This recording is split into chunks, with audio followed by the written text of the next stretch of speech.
My daughter was in her junior year of high school, smart, confident and tough in a quiet way. One afternoon, between classes, she was standing at her locker, grabbing her books, minding her own business. The hallway was packed. Loud. Normal. That's when the captain of the football team walked by. No warning. No words. He slapped her on the butt and kept walking like it was nothing. For a split second she froze. Not because she was scared, but because her brain was catching up to what had just happened.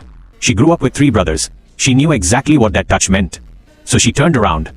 And with everything she had, she kicked him in the balls as hard as she possibly could. He went down immediately. The hallway went silent. Teachers ran over. Students stared. And my daughter just stood there, shaking, but standing. She came home later that day and told me what happened. I listened quietly, trying to process it all. Part of me was angry. Part of me was scared. And part of me thought, I'm surprised the school hasn't called yet.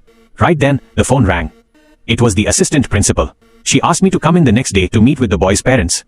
The next morning, we walked into the office. The boy and his parents were already there. His father looked furious. We were told that after my daughter kicked him, the boy had to go straight to the doctor. The kick was so hard and so precise that he couldn't play football for a week and could barely walk without pain. His father demanded my daughter be suspended. He threatened to sue us for assault. He kept saying, my son didn't deserve this. Then the school administrator said, let's review the security footage. They pulled up the hallway cameras, and there it was. Clear as day, the video showed my daughter at her locker, the boy walking by, and his hand reaching out and touching her, completely uninvited. Apparently when he told his father what happened, he forgot to mention that part. Then we watched the next moment, my daughter turning around, planting her feet, and delivering the most perfectly executed kick I've ever seen. You could actually see the ripple effect. Every guy in that hallway flinched.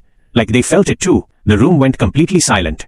All eyes turned to the boy's father. He was red with anger, but not at us. He stood up without saying a word, grabbed his son and walked out of the office. No lawsuit, no suspension, just consequences. And that day, I didn't just feel relief. I felt pride. Because my daughter learned something important, that her body is hers, that boys will be boys, is not an excuse, and that standing up for yourself sometimes means standing your ground. And I learned something too. I didn't raise a victim. I raised a young woman who knows her worth.